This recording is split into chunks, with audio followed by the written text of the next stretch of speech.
Hi everyone, Tish here and welcome back to the John Banks Review channel. Today on the channel we thought we'd mix things up a little bit and bring you something a bit different. Today we're going to be reviewing a van, but not just any old van. Introduced a decade ago as the trailblazer in the all-electric van market, the Renault Kangoo E brought a new era to the compact LCV segment. Now, as competitors are just starting to catch up, the second generation of all-electric Kangoo LCV emerges, with the goal of setting unrivaled standards, which will remain out of reach for its rivals. In today's video, I will be telling you all the highlights of the changes of this generation, as well as all of the facts and figures. But if there are any further questions that you had, or if you'd like to chat to somebody about prices, then you can follow the link down below and talk to one of our sales executives. And for more reviews like this from Renault, Dacia, Alpine, Mazda, Honda, and many, many more, go ahead and hit the subscribe button and never miss a video on the John Banks Review channel. The new Kangoo E-Tech gets a bigger battery than its predecessor, which was called the ZE. It now has a 45 kilowatt-hour usable battery capacity rather than 33, adding crucial extra miles to its range from a full charge. It also has a new electric motor with 121 brake horsepower, which is well up 59 brake horsepower on the previous model, and a lot more space inside.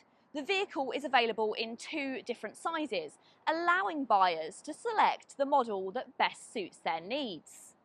Additionally, there are two trim levels to choose from, and we'll discuss each one in detail later on in this review.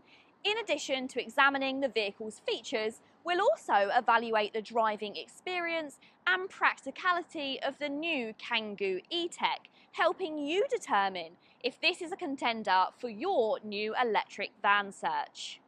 When it comes to charging, the 100% electric Kangoo comes with a 22 kilowatt 80 DC charger, which means you can take advantage of the network of rapid chargers that provide 80% of battery in around 27 minutes.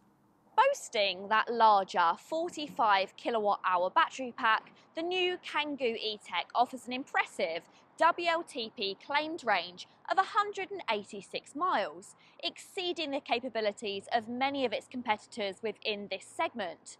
Now, while real-world conditions may result in a slightly reduced range of perhaps around 160 miles, we still think that this is more than sufficient for most drivers, especially when considering the convenience of being able to fast charge the battery at home or between jobs. You can get the Renault Kangoo E-Tech electric van in two sizes, standard wheelbase and long wheelbase maxi, with a maximum load volume of 3.3 metres and 4.2 metres cubed. For comparison, the longest versions of the Citroën e-Berlingo electric van and the Peugeot e-Partner have a maximum load volume of 3.9 metres.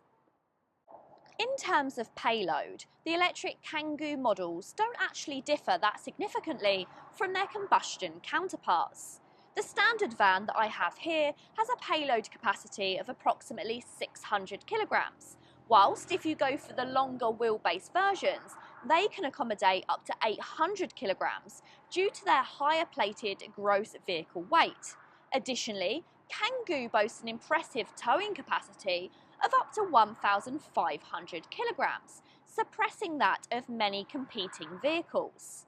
Thanks to the generous width that you have between the wheel arches, all Kangoo models are capable of accommodating a standard Euro pallet.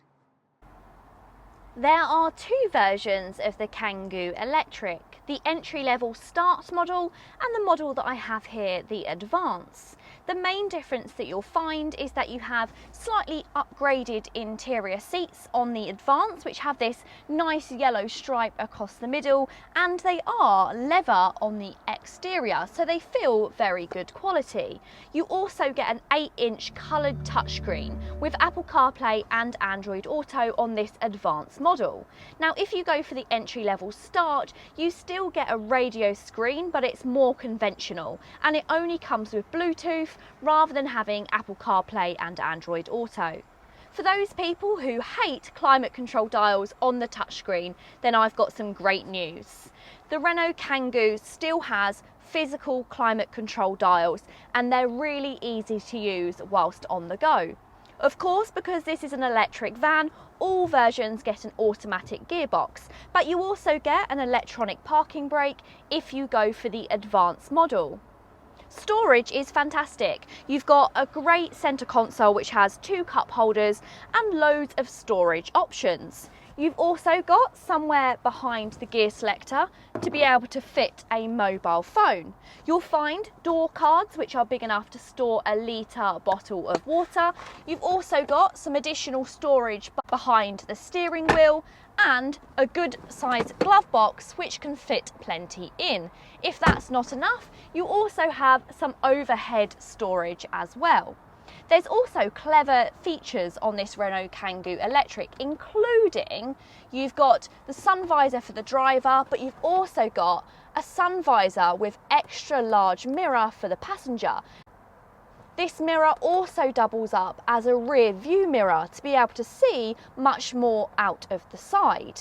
If you needed any more visibility, you can also specify having a rear view camera where you'd usually find your rear view mirror. The Kangoo E-Tech electric van delivers an impressive 121 brake horsepower from its electric motor, providing swift acceleration around town and on country roads. Compared to its predecessor, the ZE, the Kangoo E-Tech offers even more power, surpassing the top-rated 1.5-litre diesel engine in the regular Renault Kangoo. With 181 pound-feet of torque, the Kangoo E-Tech effortlessly accelerates from traffic lights and maintains strong pulling power all the way up to its top speed of 81 miles per hour. The van's 0 to 62 mile per hour sprint is just shy of 11.6 seconds, which is particularly noteworthy for a vehicle in its class. Whether navigating urban areas or overtaking on motorways, the Kangoo E-Tech offers a pleasantly quick and agile driving experience. There is an eco mode in the Kangoo E-Tech which reduces the power output by approximately 35%, and this is to maximise your battery range. On top of this, there's also 3 levels of regenerative braking, which works to recover energy which is lost in braking and puts it back into the battery. Whilst this level of brake regeneration does slow the vehicle down, it has to be noted that it can't bring the van to a complete stop like some of its rivals. Despite the added weight of its battery pack, the Kangoo E-Tech handles pretty well, displaying precise and well-weighted steering. The ride quality also absorbs most of the road's imperfections, providing a smoother experience compared to its competitors, such as the Citroën e-Berlingo electric van and also the Peugeot e-Partner. Renault's Kangoo E-Tech sets a fresh standard for what a compact, full electric van should be. In terms of range, power and practicality, it's a big step forward from its predecessor, the Kangoo ZE. As a result, this is a class benchmark. Lead times are currently competitive, with delivery times from as little as 12 weeks. For any more information or to place an order, then you can contact John Banks Renault via the link down below. I really hope you've enjoyed this video. If you have, please go ahead and give it a big thumbs up. And if you want to see more reviews like this, then go ahead and hit the subscribe button. Until next time, bye!